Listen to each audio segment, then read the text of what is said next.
오늘 말씀의 주제는 섭리 역사의 세계화라는 그런 말씀의 내용입니다. 우리는 섭리 역사 하면은 참 이해하기가 어려운 내용이겠죠. 그러나 우리는 한마디로 섭리하면 하나님의 뜻입니다. 그 뜻을 중심한 역사, 이것을 우리는 섭리 역사다 이렇게 얘기합니다. 자, 그러면 하나님의 그 섭리 역사는 어떠한 섭리 역사의 내용이 무엇이고, 그리고 어떠한 과정을 거쳐서 오늘에 이루게 되었는가 한 것을 우리가 한번 섭리 역사의 세계화라는 주제로서 말씀을 나눠보도록 하겠습니다. 하나님의 섭리는 바로 이 땅 위에 구세주 메시아를 보내는 겁니다. 물론 우리는 그 종교를 보게 되면 두 가지 형의 종교가 있습니다. 하나는 자연 종교, 그러니까 자신이 스스로의 도를 닦아서 경지에 이루는 그런 하나의 신앙 있다면, 또 하나의 그 종교의 그 유형은 바로 메시아에 의해서 구원받는 종교.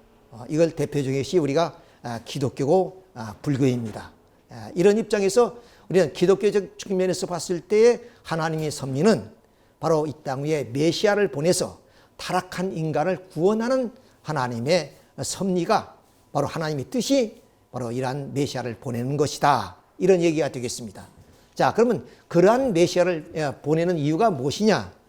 인간은 타락으로 말미암아 사탄이 시공을 초월해서 주권을 가지고 인간의 심령을 지배해 왔습니다. 이런 세계 속에 하나님이 독생자를 보낸다는 것은 있을 수가 없는 얘기입니다. 그래서 하나님께서는 역사를 통해서 어떠냐? 바로 하나님을 잘 믿는 개인을 부르시고, 그 개인을 토대로 해서 가정을 세우시고 종족을 세우시고 민족을 세워서 나라를 세우게 되는 겁니다. 그것이 바로 유대의 민족이고 유대 국가입니다. 이런 하나의 과정을 통해서 비로소 이 땅 위에 메시아를 보낼 수 있는 그런 환경권을 만들어서 예수님이 탄생하게 됐다 하는 말씀을 먼저 드리게 됩니다. 자, 그러면 그러한 하나의 하나님이 가정을 부르고 개인을 부르고 가정을 부르시기 위해서 어떤 섭리를 해왔느냐는 것은 창세기에 자세히 기록되어 있습니다.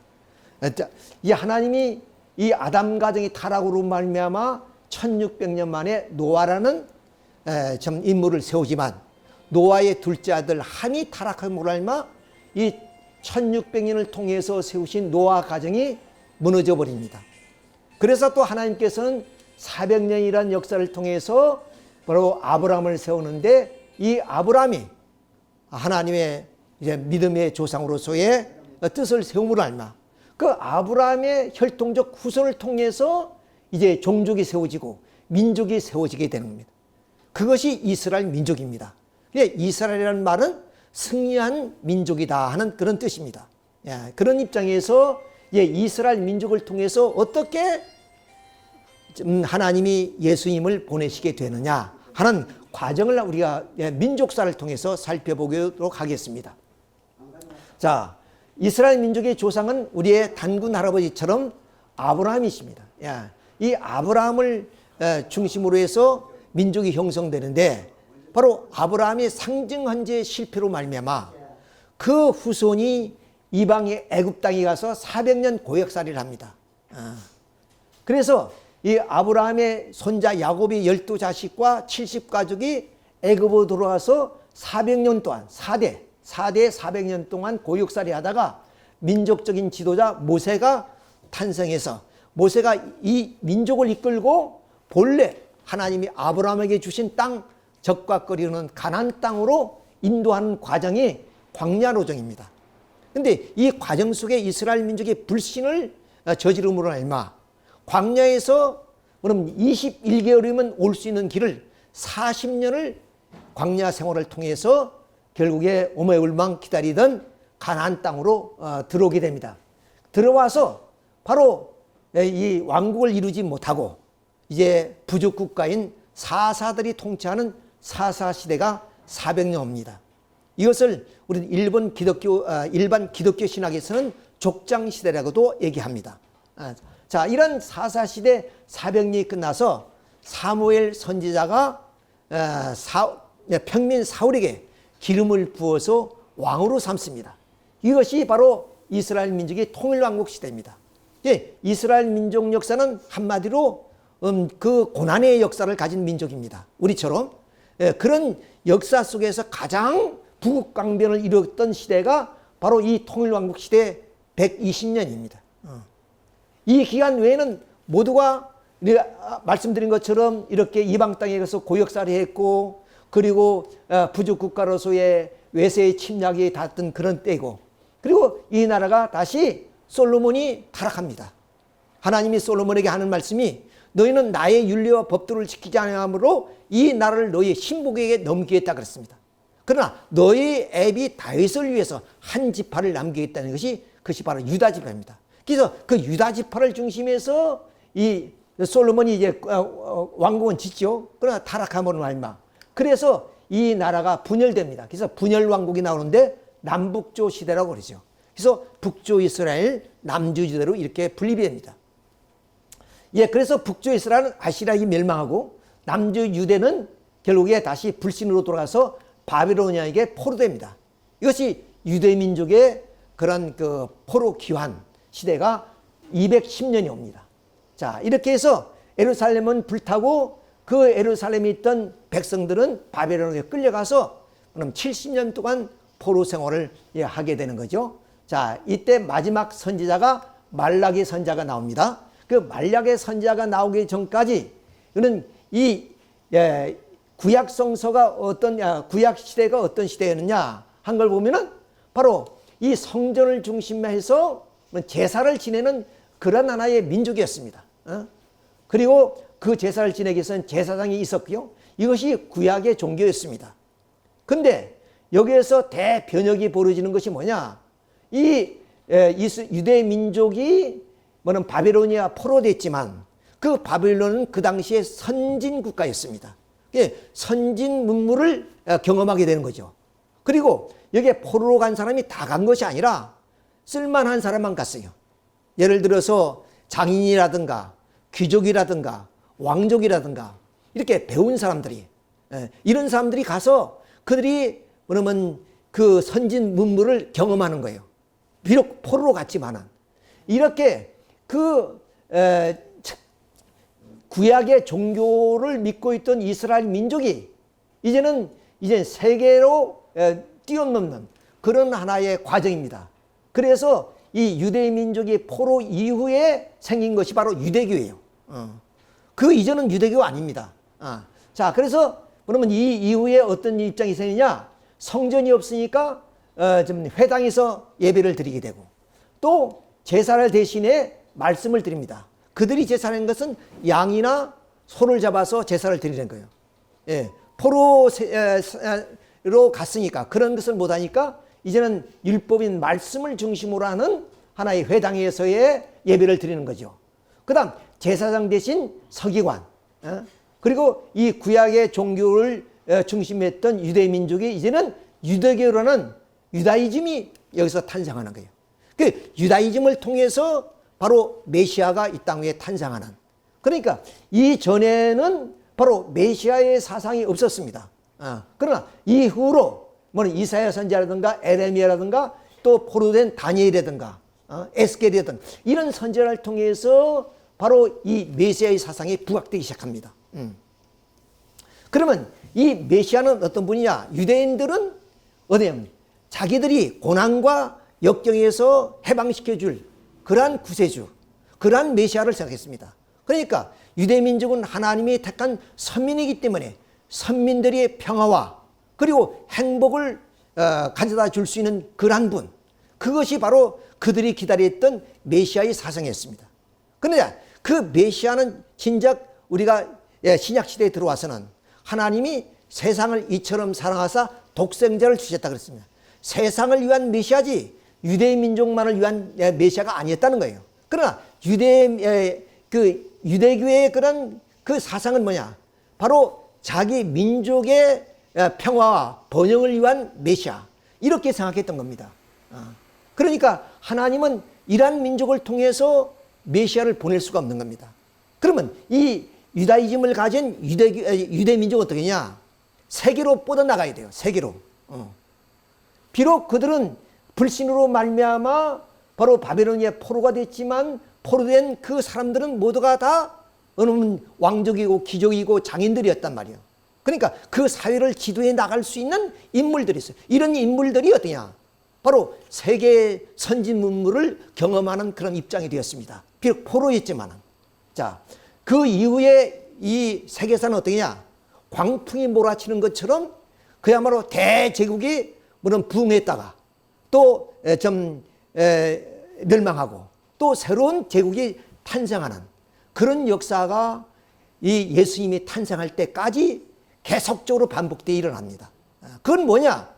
메시아는 유대민족의만의 메시아가 아니고 인류 구원의 메시아이기 때문에 이 메시아가 세계적인 그런 메시아로서의 역할과 활동을 하기 위해서는 그런 세계적 기반이 세워집니다. 국제적인 기반이 세워져야 됩니다. 그런 의미에서 이제 이 포로 귀환 시대를 지나면서 여기에서 말라기가 예언합니다. 크고 두려운 날이 임할 것이다. 그 크고 두려운 날이 어떤 날이냐? 바로 메시아가 오는 날이죠. 그런 하나의 시대를 우리는 이 신학에서는 구약과 신약의 중간 기간이기 때문에 신구약 중간 기간이다 이렇게 얘기합니다. 그러나 우리 원리에서는 메시아 강림 준비 시대다 이렇게 표현하죠. 자, 그래서 우리 갈라디아에서 보면 때가 참에 하나님이 그의 아들을 보내사 그래서 예수 그리스도가 이에 모든 세계적인 기반이 닦아졌으니까 그 기대 위에 예수님을 유대민족 가운데 보내셨다 하는 얘기예요. 자, 이렇게 해서 예수님이 오시게. 그러면 그 예수님이 오신 그때가 어떤 시대냐? 바로 팍스 로마나 시대입니다. 즉, 이 팍스라는 말은 뭐냐면 힘에 의해서 로마가 세계를 평정하는 그런 시대. 이런 시대가 바로 로마 시대였고 그 로마 시대에 비록 속국이지만 유대 나라에서 예수님이 탄생하게 된 이유가 바로 이렇게 예수님은 세계적 메시아이기 때문에 그 세계적인 하나의 기대를 조성하기 위해서는 유대 민족의 그런 하나의 그 민족성을 가지고는 안 된다는 거죠. 그래서 그 유대 민족을 세계화시키는 유다이즘을 세계화시키는 그런 하나의 섭리를 바로 제국의 흥망성쇠를 통해서 이루어져 나갔다 하는 말씀을 지금부터 이제 드리게 되는 겁니다. 자, 그 아까 말씀드렸지 그 유대 민족이 분열 왕국이 돼서 북조 이스라엘은 이 아시라 제국에 멸망합니다. BC 722년 사르곤 2세에 의해서 멸망을 하고 이 아시리아는 바로 다시 바벨로니아에게 멸망을 해요. 그래서 바벨로니아가 등장하게 되죠. 자, 항상 이제 이 제국이 뭐는 흥망성쇠 가운데는 하나님의 선민인 이스라엘 민족이 항상 거기에 좀 있습니다. 비록 속방되다 할지라도 그 민족의 역사에 사라지는 것이 아니라 끝까지 남아지는 거예요. 마침 우리 민족처럼 말입니다. 자, 이렇게 섭리를 펼쳐 나가시는데, 자, 이 바빌로니아 제국의 그 시대에 바로 느부갓네살 왕이 예루살렘 성을 함락시켜서 불태워버립니다. 당시에 예루살렘 성이 이렇게 좀 화려한 곳이었습니다. 즉 솔로몬 왕이 7년을 거쳐서 건축한 성전이 바로 이 솔로몬 성전입니다. 이런 성전을 결국에 바빌로니아의 느부갓네살 왕이 침략을 해서 불태워버리죠. 그래서 성전이 완전히 다 무너지고 아까 말씀드렸진 그 유대민족 전부를 포로로 잡은 것이 아니라 왕족이나 귀족이나 장인이나 이런 하나의 사회 지도층들을 이끌고 이제 바빌론으로 포로로 끌고 가는. 자, 이렇게 해서 그 바빌론으로 포로 갈 때 마지막 왕이 시드기 왕입니다. 이 시드기 왕이 에레미야 선지자가 있었는데 에레미야 선지자가 이제 그럼 친애굽 노선을 걷고 있었어요. 이제 친애굽 노선을 포기하고 친바벨로니아 정책을 따라야 된다는 거예요. 그 말을 듣지 않고 결국 바빌로니아가 침략해서 성전을 파괴시키고 마지막 시드기의 왕 아들을 그 자리에서 죽이고 눈을 빼버려요. 눈을 빼버리고 바빌로니아로 끌고 갑니다. 자, 이렇게 해서 이 5,200km 정도는 되는 이 길을 뭐냐면 끌려가는 겁니다. 이 바빌로니아 수도 바빌로니아로 가는 겁니다. 자, 이렇게. 자, 이게 성서 얘기를 한번 보겠습니다. 그러므로 만군의 여호와께서 이와 같이 말씀하시니라. 너희가 내 말을 듣지 아니하였느니라. 여호와의 말씀이니라. 내가 그들 중에서 기뻐하는 소리와 즐거워하는 소리와 신랑 소리와 신부의 소리와 맷돌 소리 등불빛이 끊어지게 하리니. 그러니까 과거에 예루살렘 성전을 중심하고 즐거이 불렀던 노래, 신랑과 신부들이 불렀던 노래, 맷돌을 돌리면서 불렀던 노래, 그 등불이 이제는 꺼지게 되었다. 이것이 다니엘 선지자의 예언이었어요. 자, 그러면서 하는 말이 모든 땅이 폐허가 되어 논란이 될 것이며 이 민족은 70년 동안 바벨론의 왕을 섬기리라. 여호와의 말씀이니라. 70년이 끝나면 내가 바벨론 왕과 그의 나라 갈대인이 땅으로 그 죄악으로 말미암아 벌하여 영원히 패하리라. 그러니까 70년 동안 포로 생활하는데 그 70년이 끝날 무렵에 바빌로니아는 망한다 그 말이죠. 망한다. 여기에 다니엘이 아니라 에레미야입니다. 잘못 적었습니다. 자, 이렇게 해서 결국에 이스라엘 민족은 포로로 끌려가게 되는 거죠. 자, 그때야 비로소 사람이 그렇지 않습니까? 전부요 자기가 편안한 세상에는 내가 잘나서 다 사는 것 같지요. 그러나 환란이 닥치면은 그때는 후회하게 되는 겁니다. 마찬가지로 이스라엘 민족도 에레미야, 이사야 선지자, 미가 선지자, 많은 선지자들이 오늘은 올바른 신앙을 가져야 한다. 하나님을 버리지 말아야 한다고 그렇게 경고를 했지만 그걸 다 무시하고 살았어요. 그래서 이방의 신을 섬기는 그런 하나의 하나님을 불신하는 민족이 되었기 때문에 이렇게 포로로 끌려왔는데 이렇게 뭐냐면 구발강가에서 이렇게 통곡하는 겁니다. 우리 옛날 예루살렘전에서 예배 드릴 때가 좋았다. 그러면서 그 향수에 젖어서 통곡하는 장면이에요. 이렇게 통을. 그때 하신 말씀이 바로 이 말씀이에요. 이제 70년. 자, 여기서 우리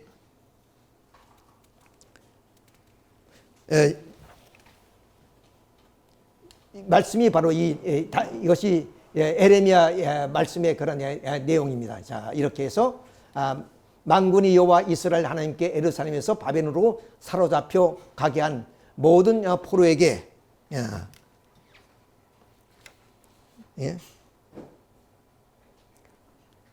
이와 같이 말씀하시니라. 너희는 집을 짓고 거기에 살며 텃밭을 만들고 그 열매를 먹으라. 아내를 맞이하여 자녀를 낳으며 너희 아들이 아내를 맞이하여 너희 딸이 남편을 맞아 그대로 자녀를 낳게 하여 너희가 거기에서 번성하고 주저들지 아니하게 하라. 그러니까 에레미야 선지자의 그 충고는 뭐냐? 너희들이 불순이로 인해서 이렇게 포로의 생활을 하지만 낭망하거나 또 마음을 바쁘게 막지 말아라. 70년이 되면은 70년이 꽉 차면 너희들이 하나님이 다 해방시켜 줄 것이다. 그러니까 거기에 가서 좀 고통스럽고 좀 이방 땅에서 생활하지만은 시집장가 가고 아들 딸을 많이 낳아서 그렇게 마음을 느긋이 갖고 살고 있어라. 그런 하나의 예언이에요. 자, 그래서 거기서 번성하고 주를지 아니하게 하라. 너희는 내가 사로잡혀 가게 한 그 성읍의 평안을 구하고 그를 위하여 여호와께 기도하라. 이는 성읍의 편안함을 너희는 편안할 것임이라. 여호와께서 이와 같이 말씀하시니라. 바빌론에 70년이 차면 내가 너희를 돌보고 나의 선한 말을 너희에게 성취하여 너희를 이곳으로 돌아오게 하리라. 즉 고향 또라고 돌아오게 하겠다. 이런 말씀을 하나님은 이 바로 에레미야 선지자를 통해서 이렇게 말씀하고 있습니다. 그러니까 급하게 생각하지 말아라. 이왕 갔으니까 70년이 저기에 되는 돌아올 수 없다. 70년이 꽉 차면 하나님께서 이 바빌론을 멸망시키고 그리고 그 너희들이 고국 땅으로 밟을 것이니까 거기서 시집장가 가고 아들 딸 많이 낳아서 그 환경을 탓하지 말고 그 환경에 적극적으로 적응하면서 순응해야 살아라. 이런 얘기하는 겁니다. 자, 이렇게 해서 좀 이스라엘 민족은 통곡하지만 70년이 꽉 차야 이제 고국으로 돌아오게 되는 것입니다. 자, 그런데 이 느부갓네살 왕이 하루는 꿈을 꿨어요. 참 꿈을 꿨는데 여기 오직 은밀한 것을 나타내시는 하늘이 계신 하나님이시라. 그가 느부갓네살 왕에게 후일에 될 일을 알게 하셨나이다. 그러니까 느부갓네살 왕을 통해서 장차 아까 말씀드렸죠. 이제 이 유다이즘이 세계화되기 위해서는 제국이 그러면 발흥하고 또 멸망하고 이런 광풍이 몰아치는 그런 하나의 세계의 국제 정세가 움직이게 된다는 말씀을 드렸습니다. 그것처럼 이제 이 느부갓네살 왕을 통해서 꿈을 통해서 그 앞으로 전개될 세계를 말씀해 주시는 거예요. 그러니까 이 말씀의 본론을 먼저 드리기 전에 서론적으로 말씀을 드린다면 바로 우리는 세계 속의 성서, 세계 속의 유대민족 이렇게 생각합니다. 우리가 예를 들어서 웨스트 캐논이란 그런 이름이 있습니다만은 그러니까 그 서구 사회의 최고의 그런 문학적인 작품들 이것을 웨스트 캐논이라 그래요. 자, 근데 거기에 성서, 그다음 섹스피어의 그 희곡 이런 것들을 가르쳐요. 그만큼 성서는 오래된 역사고 그리고 수많은 사람이 읽었던 책입니다. 그런데 이 성서는 우리가 생각하기는 역사 속에 하나의 유대 민족의 그런 경전이고 그런 하나의 역사서이고 이렇게 치부하게 되지만은 그것이 아닙니다. 이것을 보면 그건 알 수 있어요. 왜? 성서 속에 역사가 있어요. 역사 속에 성서가 있는 것이 아니라 성서 속에 역사가 있단 말이에요. 자, 그 말씀을 드립니다. 자, 느부갓네살 왕에게 후일에 될 일을 알게 하셨나이다. 왕의 꿈, 곧 왕이 침상에서 머릿속으로 받은 환상은 이러나이다. 이 말이 무슨 말이냐면 꿈을 꿨어요. 이 느부갓네살 왕이. 근데 꿈을 잊어버렸어. 그 꿈을 꿀 때는 굉장히 충격적인 꿈인데 깨고 나니까 그 꿈이 뭔지 잊어버렸어요. 그래서 거기도 해몽고도 있을 것이고 그리고 또 점성술자도 있을 것이고 박사도 있을 것이고 이런 사람을 다 불러가지고 내 꿈을 해몽하라 그랬어요. 그러니까 이제 어느 박사가 얘기합니다. 왕이시여, 그 꿈 얘기를 해줘야 저희들이 해몽하지 않습니까? 했더니 그 꿈 자체를 내가 모르겠다. 그러니까 너희들이 그 꿈 자체를 알아내서 해몽을 해라 그 말입니다. 그렇지 않으면 어떻게 해야? 너희들로 엄벌하겠다. 그래서 여기에 다니엘이라는 소년이 바로 포로가 되어 끌려갔습니다. 그 다니엘 포로가 바로 이제 일찍부터 왕의 눈이 들은 그런 사람으로서 그야말로 두각을 나타내죠. 그 다니엘이 와서 이제 설명하는 거예요. 왕이 꾼 꿈이 이런 꿈입니다. 이렇게. 자, 봅시다. 왕이요, 왕이 큰 신상을 보셨나이다. 자, 요걸 얘기하는 거예요. 왕이 이런 신상을 봤습니다. 그 신상이 왕 앞에 섰는데 크게 광채가 매우 찬란하며 그 모양이 심히 두려우나 그 우상의 머리는 순금이요 가슴과 두 팔은 은이요 배와 넓적다리는 노시요 그 종아리는 쇠와 그 발은 얼마는 쇠요 얼마는 진흙이나이다.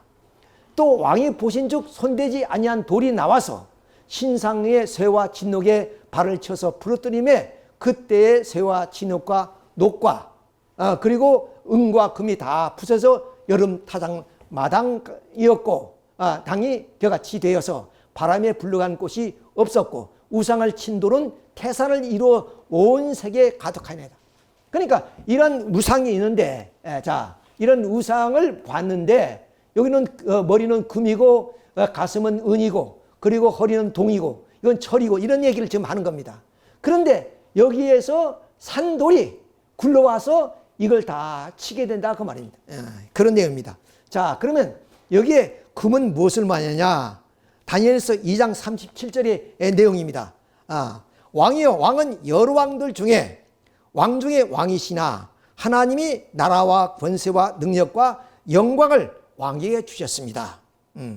사람들과 들짐승과 공중의 새들 어느 곳에 있는 것은 막론하고 그것들을 왕의 손에 넘기시다 다스리게 하였습니다. 그것이 곧 금의 나라 바벨론입니다. 이런 얘기한 거예요. 그런데 이어서 하는 말이 바로 39절입니다. 왕을 뒤어 왕보다 못한 나라가 일어날 것이요. 그것이 은나라 페르시아입니다. 이렇게 나옵니다. 페르시아가 나올 것이며, 그 다음 네 번째는 어떤 나라겠냐? 다시 강하게 은나라, 동나라가 나오죠. 다 그것이 그리스입니다. 그리고 네 번째 나라는 강하기가 쇠 같으니 모든 물건을 부서뜨리는 것이라. 쇠가 모든 것을 부수는 것이 나라가 문나라를 부서뜨리리라. 그러니까 이 로마 제국이 장차 모든 나라를 흡수해 가게 될 것이다. 이런 뜻이에요. 자, 이래서 그 발은 쇠와 흙으로 이제 덮여져 있는데 이것을 우리는 열국시대, 즉 이 로마 제국 이후의 시대를 의미하는 것으로서 바로 아까 말씀드렸지 산에 산돌이 굴러 떨어져 가지고 이 모든 제국을 다 무너뜨린다. 이런 제국이 무너뜨린 그 기대 후에 은혜는 하나님의 한 나라를 영원히 세울 것이다. 그것이 메시아가 와서 세워야 될 하나의 왕국을 의미하는 것입니다. 이렇게 이 성서는 앞으로 벌어질 세계사를 이렇게 다니엘 선지자를 통해서 보여주고 있던 것이다. 그렇기 때문에 성서 속에 세계가 있는 것이지 세계 속에 성서가 있는 것이 아니다 하는 것을 우리가 여기서 알 수가 있는 거죠. 자, 그래서 예수님은 산돌로서 이 땅에 오셨습니다. 즉 우리가 예를 들면 고린도전서 10장 4절에 보면 반석은 곧 그리스도와 그랬습니다. 반석은 돌 아닙니까? 그러니까 여기서 돌이란 그 의미는 바로 예수님을 칭하는 것이다. 따라서 오늘의 그 제국과 열강들이 물론 역사 속에 많이 나타나고 흥망성쇠를 했지만 그 모든 제국들은 다 그 돌이신 주님에 의해서 다 멸망되고, 즉 여름 타작마당처럼 다 흩어져 버리고 결국에 이 땅 위에 하나님 나라 왕국이 세워지게 되는 것이다 하는 것을 이런 다니엘 선지자를 통해서 보내준데, 이건 이사야 선지자의 예언입니다. 자, 이런 한 아기가 우리에게 낳고 한 아들을 우리에게 주셨으니 주님바 되었는데 그 어깨는 정사를 메었고 그 이름을 기묘자라 모사라 전능하신 하나님이라 영존하신 아버지라 또 평강의 왕이라 할 것이라 그랬습니다. 그러니까 그 산돌이신 예수님이 오늘 이 모든 제국을 다 뭐냐면 여름 타작마당처럼 다 흩어버리고 여기에 뭐냐면 왕으로서 이 땅에 오셔서 만국을 다스릴 그런 나라가 이 땅에 올 것이다. 그런 메시아를 가리켜서 우리는 아버지시오, 평강의 왕이시오, 만왕의 왕이라 하신다. 이런 얘기입니다. 자, 그러면 이제 이렇게 그 꿈을 했어요. 꿈의 해몽을 하고 났는데, 바빌론이 70년이 차갑니다. 이 바빌론이 뭐냐면 이 많은 그 소국들을 또 많은 백성들을 뭐냐면 이제 그 강압 정책을 통해서 그렇게 이제 백성들을 괴롭혔던 것이에요. 그러니까 하나님의 뜻에 부합되지 않기 때문에 이 나라를 멸망시키겠다. 이런 하나의 그 예언이 또 여기서 이제 그 다니엘서에 나오게 되는 겁니다. 자, 보면은 벨사사 왕이 그의 귀족 1000명을 위하여 큰 잔치를 베풀고 그 1000명 앞에서 술을 마시니라. 그러니까 이 벨사사 왕이 마지막 왕입니다. 바빌론이야. 자, 벨사살이 술을 마실 때 명하여 그의 부친 느부갓네살이 예루살렘 성전에서 탈취해온 은 그릇을 가져오라고 명하니 이는 왕과 귀족과 왕후들과 후궁들이 다 그것으로 마시려 함이더라. 그러니까 이 바빌로니아가 예루살렘을 그 함락시켜서 거기서 성전을 불태우고 거기에 있는 제기들, 금과 은으로 되어 있는 제기들 다 바벨론으로 가지고 왔어요. 그걸 가지고 지금 술잔치를 하는 겁니다. 자, 그럴 때 예루살렘 하나님이 성소 중에서 탈취해온 은그릇을 가져오게 하여 왕이 귀족과 왕후들과 후궁들과 더불어 그것을 마시더라. 그들이 술을 마시고는 은근 구리, 쇠, 나무, 돌로 만든 신들을 찬양하니라. 그리고 그때 사람이 손가락에 나타나 왕궁 촛대 맞은편 석회벽에 글자를 쓰는데 왕이 그 글자를 쓰는 손가락을 본지라. 자, 여기에 이렇게 글자가 보이는 거예요.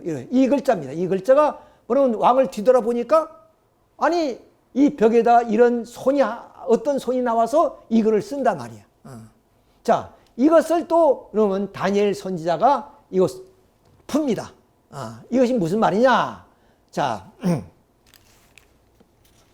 푸는데 이에 왕이 즐기던 얼굴빛이 변하고 그 생각이 번민하여 넓적다리 마디가 녹는 듯하고 그의 무릎이 서로 부딪힌지라. 저 이거 이렇게 좀 그 금은 그릇으로서 술잔치를 하고 있는데 벽에다 손이 나와서 이런 글을 쓰니까 그야말로 어떻게 됐습니까? 얼굴빛이 변하고 또 생각의 번민이 있어서 넓적다리 마디가 뭐냐면 부들부들 떨렸다 그 말이에요. 자, 그래서 이 글을 읽을 수 있는 사람이 누구냐? 그래서 다니엘을 이제 불러온 겁니다. 다니엘이 그 얘기를 하는 거죠. 자, 중략하고 22절부터 벨사살이 왕은 그의 아들이 되어 이것을 다 알고도 아직도 마음을 낮추지 아니하고, 이 말은 무슨 말이냐면은 바로 느부갓네살 왕이 이제 예루살렘 성을 무너지고 많은 포로들을 데려왔는데 이 사람이 악행을 합니다.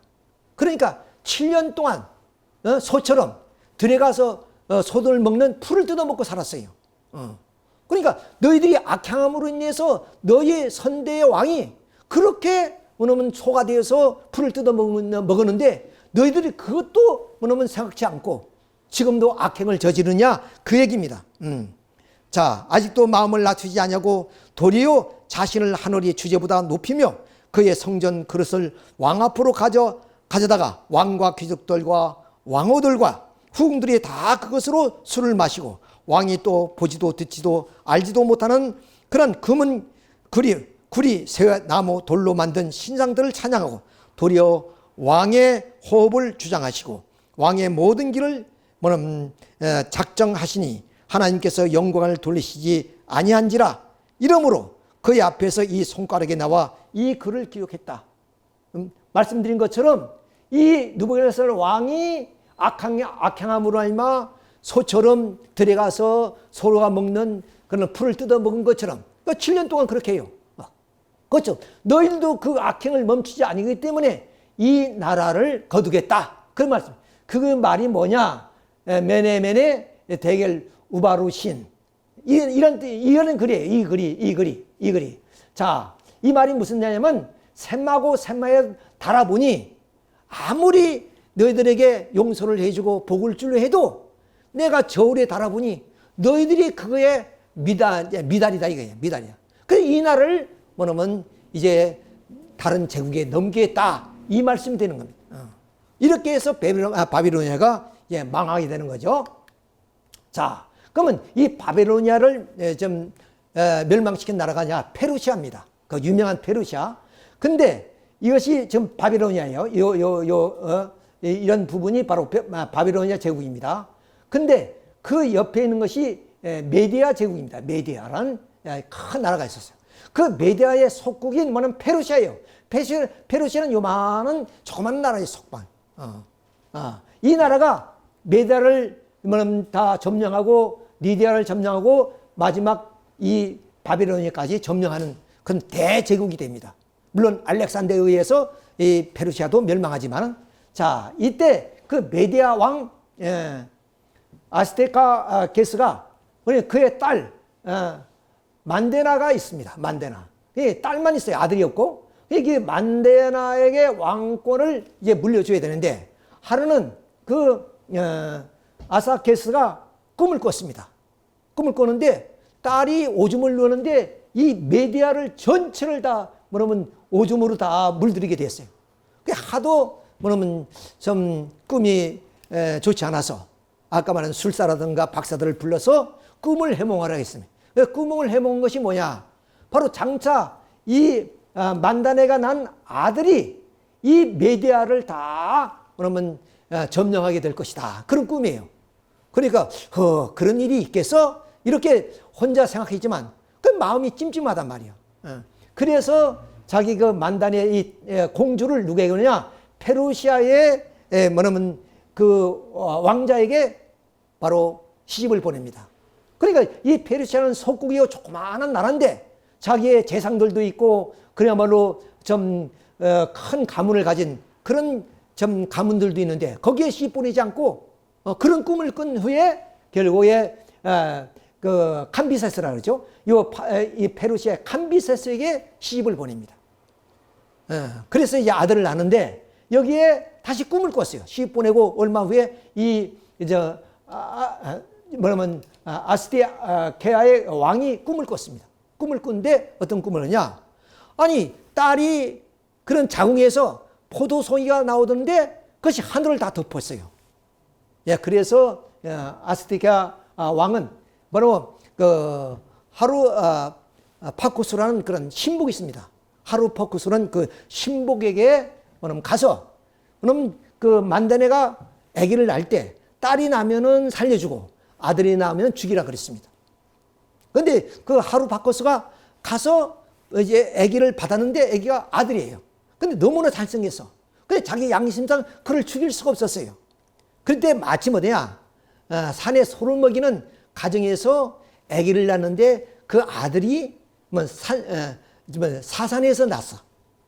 그러니까 그 농부에게 뭐냐면 가서 바꿔치기를 합니다. 그러면서 절대 이 이야기는 비밀로 비밀로 하라고 그렇게 단속을 하고 그렇게 이제 돌아오게 됩니다. 자, 그래서 실제 만다네가 난 아들은 살아있지만 그는 소 먹이는 그런 집에서 성장하게 되고 이렇게 이제 이거 뭐냐면 아스티아케 그런 왕에게는 죽었다고 이렇게 보고를 하는 거죠. 자, 그런데 이 애가 이제 성장을 합니다. 자, 이렇게 지금 이 장면이에요. 이렇게 그 하루 바쿠스가 가서 이렇게 좀 그 공주가 낳은 아들을 바꿔치기 하는 이런 하나의 장면입니다. 이렇게. 자, 그래서 이제 이 애가 이제 한 10살쯤 됐어요. 10살쯤 되니까 개구장이에요. 그래서 전쟁 놀이를 한 겁니다. 근데 그 동네 아이들하고 전쟁 놀이를 할 때 어디냐? 자기가 왕이 된 거예요, 왕. 왕이 돼서 왕의 규를 세웁니다. 그런데 이 고관 대작의 아들이 그럼 자기 말을 안 들어요. 이 애는 또 어떤 생각이냐? 아니 저 소매기는 집에 자식이 왕이 된다니 자기가 그 왕의 뜻을 어떻게 받아들이겠냐? 자기는 신분이 높은 집안의 자식인데 그런데 뭐냐면 그 자기들이 그 계율을 만들었으니까 그 법에 의해서 그 고관 대작의 아들을 벌합니다. 곤장을 친 거죠. 곤장을 쳤죠. 근데 이 곤장을 치고 쩔쩔쩔 집에 들어오니까 아버지가 그거 보고 너 어쩐 일이냐 했더니 뭐 별거 아닙니다. 아니 자세히 말을 해봐라. 그래서 사실은 이렇게 전쟁놀이 하다가 결국 제가 말을 안 들어서 이렇게 곤장을 맞았습니다. 그 얘기가 어떠냐? 아스티아케스의 왕에게 그것이 전달이 됐어요. 그럼 그 자식 한번 궁궐로 데려와라. 왕이라니. 그래서 그 무리 애들이 온 겁니다. 저렇게 왔어요. 와서 이 애가 키루스예요. 이제가 우리 성서에는 고레스라 그러는데 이 애가 키루스입니다. 이 키루스가 내가 왕이냐니까. 우리 또래는 내가 왕입니다. 그 왕에는 기울이 있으니까 내가 말 안 듣는 사람에게 벌을 주었습니다. 이게 당당하게 얘기하는 거예요. 그걸 본 바로 이 아스티케아 왕은 이 자식이 내 혈통이다 하는 것을 당장 알아본 거예요. 외모도 그렇고 그 당당함이 이것은 내 좀 혈통이구나 이렇게 생각해서 그래서 이제 뭐는 하루 바쿠스를 부른 겁니다. 너 과거의 10년 전의 이야기를 뭐냐면 좀 팩트를 얘기해라. 그리고 그 전에 이미 소먹이는 그 부부를 불러가지고 다 고백을 받았어요. 그러니까 하루 바쿠스도 결국에 자기의 그런 팩트를 스스로 얘기를 합니다. 그게 용서를 해줘요, 사실은. 그런데 이 아스티아케스 왕은 마음으로는 용서를 못해요. 용서를 못해서 결국에 잔치를 벌입니다. 하루바코스를 초대해서 만찬을 벌이는데 산의 지미도 있고 고기도 잔뜩 있습니다. 그러면서 하루바코스에게 왕은 고기를 많이 먹으라 그래요. 고기를 먹어보니까 부드럽고 맛있어요. 근데 왕은 손을 대지 않습니다. 다 먹고 나니까 이 남은 것이 있잖아요. 야, 이건 싸고 가라. 그래서 광주리를 가져오라 해요. 광주리 속에 바로 이 하루바코스의 아들이 시체가 들어있는 거예요. 그러니까 하루바코스의 아들을 잡아서 고기를 먹였던 거예요. 그러니까 어떻게 했어요? 그 순간에 뭐는 신앙이에요. 왕을 마음을 거스리면 그 자리에서 죽을지도 모르니까 최고의 인내를 통해서 자기 감정을 조절한 거죠. 감사합니다. 그래서 그 광주를 받고 내려옵니다. 그것이 하루바코스에는 늘 마음속에 복수심이 불탔던 거예요. 자, 이렇게 해서 이미 이 키루스는 이렇게 페르시아의 왕이 됐습니다. 조그마한 나라지만 거기에 왕이 됐어요. 근데 하루바코스가 계속 그 정보를 보냅니다. 메디아의 정세를 보고드리면서 일어나서 전쟁을 일으키라고 내가 도와주겠다. 그래서 이 키루스가 전쟁을 일으킵니다. 그러니까 다시 말하면 외할아버지 나라를 침범하는 거예요. 그렇잖아요. 자, 그때 아스테아케스가 잘못한 것이 뭐냐? 이 복수심에 불타는 자기의 신복 하루바코스를 총사령관으로 세웁니다. 총사령관. 자기는 잊어버렸죠. 이 총사령관을 세워서 바로 이 키루스 왕하고 대결을 하는 입장에서 대결을 하지 않고 거기에 항복해버립니다.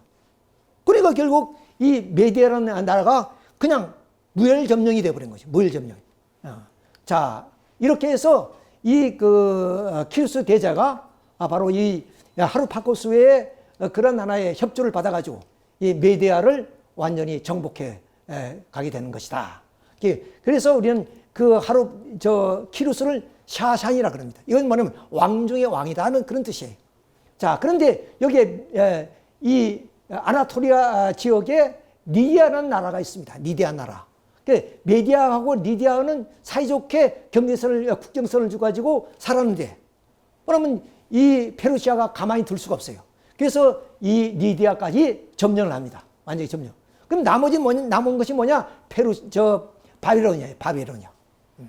근데 아까 말씀드린 바빌로니아 벨사살 왕이 그러면 에르사람 성전의 은극 그릇 이 자기들을 가지고 술 먹고 술잔치를 할 때 아까 말한 그러면 벽에다가 손이 나와서 글을 썼잖아요.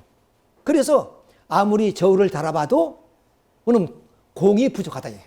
공이 부족해서 이 나라를 멸하겠다는 하나님의 그런 메시지예요.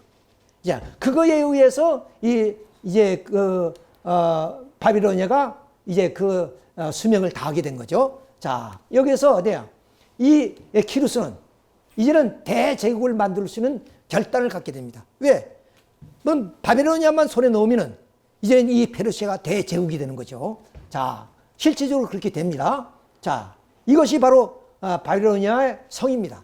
바빌로니아 성은 이중으로 되어 있어요. 그러니까 누구도 공략할 수 없는 철흥성이에요. 철흥성. 이 철흥성을 아무리 페르시아 군대가 강하더라도 들어올 수는 없습니다. 이 성 안으로 들어올 수 없어요. 이런 철흥성을 만들었기 때문에 바로 이제 바빌로니아는 걱정하지 않았죠. 자, 그런데 왜 바빌로니아가 망했느냐? 그것은 바로 여기에 벨사살이라든가 그의 선왕들이 악행을 저질렀어요. 폭정을 했습니다. 그러니까 백성들이 싫어하는 거예요. 따라서 그 백성들이 이스타르 문이라고 해서 유명하죠.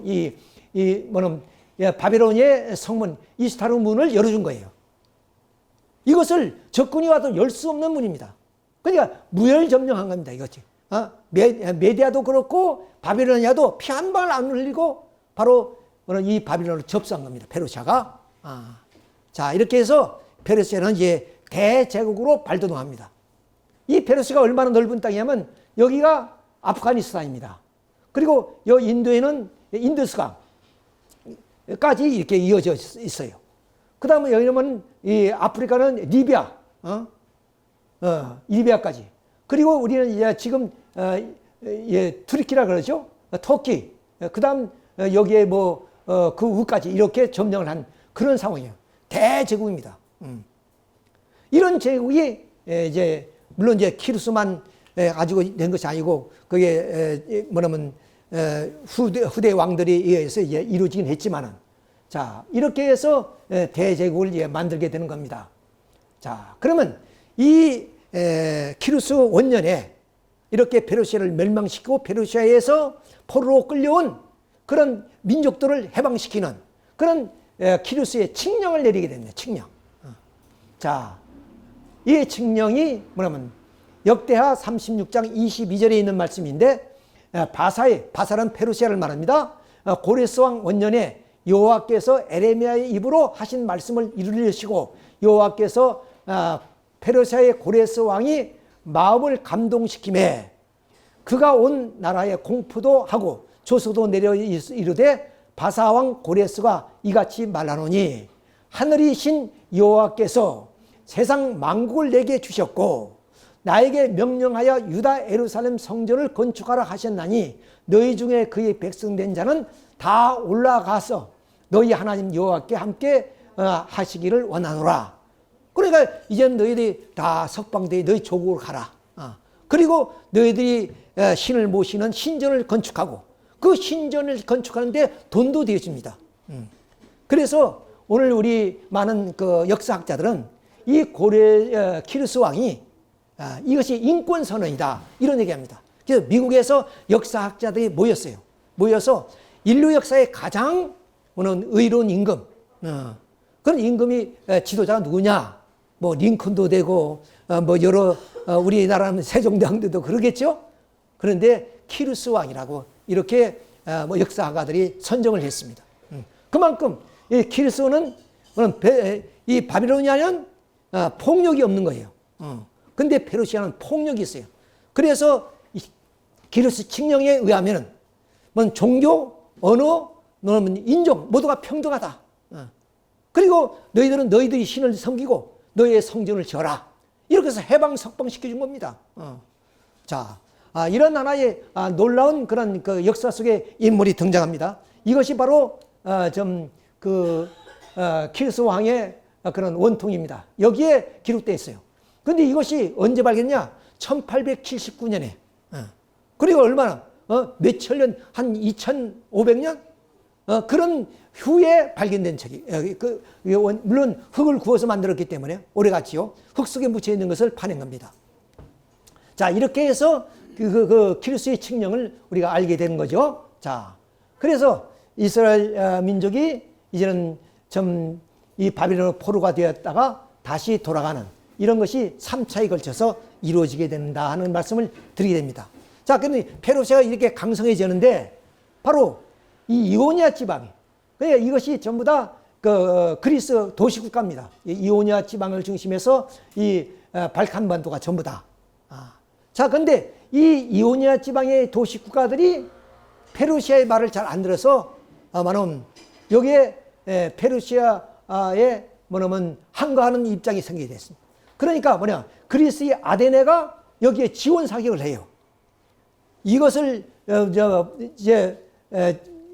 다리우스와 다리우스죠. 다리우스 왕이 이것을 이제 그리스를 침범하기 위해서 온 것이 바로 마라톤 전쟁입니다. 마라톤 전쟁. 마라톤 평야에서 전쟁을 일으켰죠. 자, 근데 이 다리우스는 두 번의 그런 하나의 전쟁을 시도했지만 이 그리스를 제압하지 못했습니다. 실패했죠. 그다음 그 다리우스의 다음 왕이 크세르크스스 왕입니다. 그 크세르크스스 왕이 바로 이렇게 이 육지로 와서 이제 함대는 천척 그리고 100만 대군을 이끌고 이게 데르모필레에 와서 싸웁니다.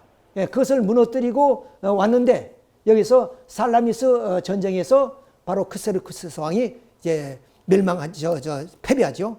지난주에 다 말씀을 드렸습니다만은 자, 이렇게 해서 이제 그 페르시아 제국은 다 물러갔어요.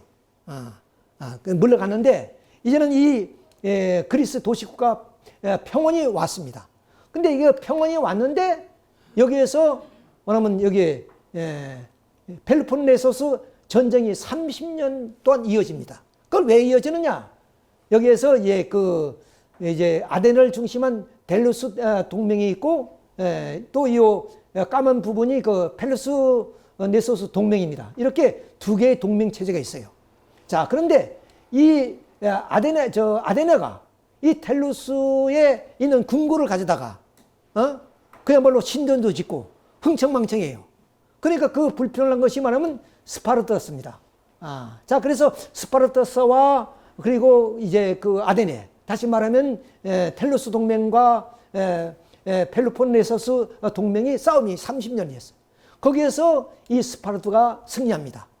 근데 이 펠루스 동맹 안에 누가 있냐? 테베라는 나라가 있어요. 테베. 이 테베도 같은 동맹 체제인데 이 테베가 인구가 많으니까 자연적으로 그 승리가 들어가냐? 테베로 가버렸어요. 이 테베가 이제는 뭐냐면 이 그리스 반도를 전체를 다 이제 통과하는 입장이 됐습니다. 근데 저 후방에는 마케도니아 왕자 필리포 2세가 이 테베와에서 인질 생활을 했습니다. 우리 인조 대왕이 좀 병자론에 패배하니까 내야 그 왕자 둘이가 가서 이제 인질 생활을 했죠. 소현세자하고 복림대군이 가서 그렇게 했잖아요. 그것처럼 그렇게 와서 인질 생활을 한 거예요. 그러니까 이 필리포 2세가 어릴 때부터 인질 생활하면서 그의 전략 전술을 다 꿰뚫었던 거예요. 그래가지고 다시 자기 고향에 돌아서 마케도니아에 가서 거기서 전쟁을 일으켜서 이 그리스 반도를 다 뭐는 이제 마케도니아 제국으로 만들어버려요. 그러니까 그리스 반도를 완전히 다 이 마케도니아 변방에 있는 조그만 나라가 뭐는 이 그리스 반도를 완전히 다 점령하게 돼요. 거기에서 필리포 2세가 암살을 당합니다. 그 암살을 당할 때 그의 아들이 알렉산더예요. 알렉산더 20세의 약관이 나이에 왕이 됩니다. 그러니까 그 20세의 약관이 나이에 왕이 되니까 변방 국가들이 그걸 인정하지 않잖아요. 그래서 10년 동안 자기가 왕으로서의 주도권을 가지고 뭐냐면 이 그리스 반도를 뭐냐면 이끌어가게 되죠. 그래서 333년 그러니까 BC 바로 어디냐? 이 알렉산더 대왕은 페르시아를 침략하기 위해서 출발하게 됩니다. 페르시아 침략. 자, 그래서 이제 알렉산더는 이제 대군을 이끌고 그래서 이제 페르시아로 향하는 겁니다. 자, 지금 페르시아가 아까 말씀드린 아프가니스탄 그리고 인더스강을 중심해서 리비아까지 이 대제국을 이루는데 여기에서 알렉산더가 이제는 이 페르시아를 접수하겠다고 이렇게 좀 전쟁을 일으킨 거예요. 자, 그래서 여기서 이 알렉산더는 이수스 전쟁. 그러니까 이 페르시아는 다리우스 3세입니다. 다리우스 3세하고 이수스에서 싸웠습니다. 페르시아가 지었어요. 그러니까 알렉산더는 이수스에서 이가지고 그리고 레반토 지역을 점령하고 그다음 에집트로 가서 에집트를 굴복하고 다시 나옵니다. 다시 나와서 이 페르시아의 페르시폴리스라는 도시로 가게 되죠. 자, 그때 여기서 또 한 번 전쟁이 있는 것이 가우가멜라 전쟁입니다. 자, 이 가우가멜라 전쟁이 그 다리우스 3세입니다. 여기에서 전략과 전술을 뭐냐면 통해서 이 페르시아 대군을 물리치죠. 이 뭐냐면 다리우스 3세는 거기 도망치다가 거의 부하에게 죽습니다. 그리고 이 알렉산더는 페르세폴리스 여기가 수도, 그러니까 수도가 수산도 있고 바빌론도 있는데 수산은 겨울 도시입니다. 이제 실제 새로운 수도로서는 페르세폴리스 여기 도시예요. 자, 근데 이 페르세폴리스 옆에 무슨 도시가 있느냐? 바로 파사로 가다에라는 도시가 있습니다. 이 도시가 페르시아가 출발했던 그런 하나의 지역이었어요. 조그마한 이 도시 국가처럼 있던 페르시아가 여기서 출발됐어요. 그러니까 키루스 대제가 여기에 묻혀 있습니다. 여기에. 자, 그리고 여기서 우리가 또 주시해야 될 것이 뭐냐? 이 알렉산더 대왕이 이렇게 아프가니스탄의 동방으로 진출해 나가는 그 과정 속에서 간디라는 그런 곳이 있습니다. 여기에 불교 문화가 성행했는데 여기서 어때야? 바로 부처님의 형상을 닮은 부처상이 나오게 되죠. 그건 왜 그러냐? 그리스는 해와 조각 이런 것이 발달한 나라예요. 그러니까 그런 하나의 이 그리스 문화가 바로 이 동방의 문화가 접목돼 가지고 이렇게 불교에는 불상이 나오게 됩니다. 그래서 불상이 물론 중국 그리고 일본, 한국 이렇게 건너오게 되는 거죠. 자, 원래 그 인도에서의 그런 그 부처님 제자들은 불상을 만들지 않고 불경을 보고 그들은 공부하고 수도생활을 했던 거예요. 근데 이렇게 알렉산더가 이렇게 동방에 들어와서 이 그리스 문화를 뭐냐면 이제 퍼뜨림을 할마 그런 해와 조각에 능한 그리스의 문화가 바로 이 동방과 접목이 돼서 이렇게 바로 그런 부처님의 그런 형상을 닮은 그런 그 부처상이 이렇게 나오게 됐다. 이건 다시 말씀을 드리겠습니다만은 자 이렇게 해서 결국 이 그리스 문화와 이 동방 문화가 합류하는 그것을 우리는 헬레니즘 문화라고 합니다. 헬레니즘 문화. 헬레니즘 문화가 이렇게 나오게 된다 하는 것을 말씀을 드립니다. 자, 그래서 아까 말씀드린 파서르 가다에가 바로 이 페르시아가 출발한 지역이에요. 여기에 키리스 대제가 묻혀 있습니다. 키리스 대제가 뭐냐면 여기에 하는 얘기가 있습니다. 유명한 얘기가. 자, 여보게 자네 누구든 그리고 어디에서 왔건 나는 자네가 올 것을 알고 있었다네. 나는 페르시아의 제국을 건국한 키리스라네. 나의 뼈를 감싸고 있는 이 한 줌의 흙을 비웃지 말게나. 아무리 제왕이라도 결국 죽을 때는 빈손으로 가기 마련이지. 나 또한 여기서 빈손으로 가고 이렇게 작은 쉼터에서 쉬고 싶을 뿐. 이름 모르는 제왕이여 그들은 나의 잠을 깨우지 말기를. 빈손으로 가는데 화려한 보물이 뭐하러 필요하겠는가? 어차피 그대도 빈손으로 가게 될 것이니. 역시 그렇습니다. 우리도 빈손으로 갑니다. 아무리 제왕도 다 한 줌의 흙이 돼서 빈손으로 가는 거예요. 자, 이런 하나의 이제 알렉산더가 비고 키스 앞에 무덤 앞에서 얼마나 키스 대제를 존경했겠습니까? 물론 이제 뭐 우리가 말하는 인권선언 같은 그런 하나의 칙령을 내렸기 때문에 더 유명하긴 합니다만은 자 그래서 페르스 폴리스에 입성을 합니다. 수도죠. 자 이렇게 수도를 점령합니다. 그리고 이제 알렉산더 대왕은 동방으로 그 아프가니스탄 그리고 인더스강 인더스강을 넘어 인도로 진격할 때 부하들이 지치고 힘들어서 만류를 합니다. 그러니까 이제 돌아오게 되죠. 돌아와서 열병을 걸고 33살에 죽어버립니다. 자, 이런 하나의 과거. 자, 다시 그리스의 문화가 동방 문화가 접목되면서 헬레니즘 문화를 만들었다고 말씀드렸는데 여기에 그리스의 해와 조각들이 바로 이 불교 문화와 접대해서 부처님의 상을 형상화시켜서 바로 불상이 나왔다. 이런 말씀을 드렸죠. 자, 이렇게 그러면 이 그리스의 문화와 동방 문화가 이렇게 좀 합류하는 그런 문화를 헬레니즘 문화라 그럽니다. 자, 그럼 페르세폴리스가 어느 정도 되느냐? 지금은 그 알렉산더 대왕의 부하들이 다 어느 나라든지 그러죠. 뭐냐면 전쟁이 일어나게 되면 그는 전부 다 모든 것을 다 죽이고 또 파괴시키는 것이니까 자 이렇게 파괴시켜 버렸어요. 만약에 그 페르세폴리스의 그런 궁궐이 지금 남아있다면 얼마나 웅장했겠습니까? 예, 대제국을 다스리는 그런 궁궐이고 또 각 나라에서 종을 바치지 않습니까? 금은 뭐하는 물론이고 모든 것을 다 그렇게 가지고 오는 그런 수도 페르세폴리스입니다. 이런 폴리스가 지금은 이렇게 유적으로 남아져 있다. 이렇게 우리가 보면서 씁쓸한 마음 우리가 좀 느끼게 됩니다만은 자 이렇게 해서 이 대제국을 이뤘지만 아까 말씀드렸듯이 열병을 걸려서 33살에 바로 후계자를 남기지 않고 요절해 버립니다. 그게 어떻게 되겠어요? 후계자를 남기지 않으니까 그 위장들이 이런 세력 다툼, 권력 다툼이 50년 동안 이어집니다. 그래서 바로 알렉산더의 혈육은 다 죽습니다. 다 죽어.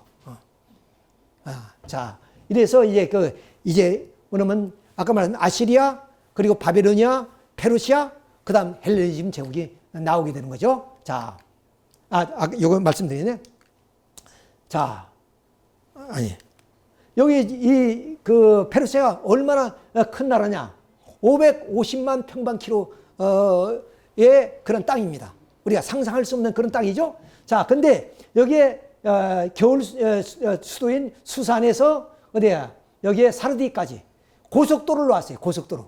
지금 같은 고속도로는 하지만 뭐냐면 중간중간에 이렇게 말을 바꿔 탈 수 있는 그런 곳을 만들어서 그럼 그 왕의 명령이 저 지방까지도 빠르게 전달될 수 있는 그렇게 대단한 나라가 바로 페르시아 제국이었다. 이렇게 볼 수가 있습니다. 이런데 이제 아까 말씀드린 알렉산더가 이제 좀 들어와서 10년 만에 페르시아 제국을 멸망시켜버리지 않습니까? 자, 이런 멸망시켜서 이 페르시아 제국이 이제는 이제 5군데로 네 군데로 갈라집니다. 그것이 헬레니즘 제국입니다. 자, 여기에 그럼 그리스를 중심에서 카산테르, 그리고 이 아나톨리아 지역을 중심해서 안티고노스 왕조, 그다음 이 시리아를 중심한 셀루쿠스 왕조, 에지프트를 중심한 프톨레미 왕조. 이 프톨레미 왕조의 마지막 왕이 클레오파트라입니다. 클레오파트라요. 자, 이렇게 해서 대제국이 이렇게 분할되는 거죠. 왜? 알렉산더 대왕이 죽으면서 후계자를 남기지 않았기 때문에 그 남은 유장들에 의해서 권력 다툼에 의해서 그런 알렉산더 대왕의 혈육은 다 죽고 거기에 좀 이런 장군들이 자기의 영역을 차지한 겁니다. 자, 여기서 어떠냐? 이제 이걸로 이제 말씀을 마치겠습니다만은 이 섭리 역사의 세계화는 한 시간에 말씀드리기가 어렵기 때문에 오늘은 좀 첫째 말씀을 드리고 다음 주에 또 두 번째 말씀으로 이어지도록 하겠습니다. 자, 우리 함께 기도 올리겠습니다.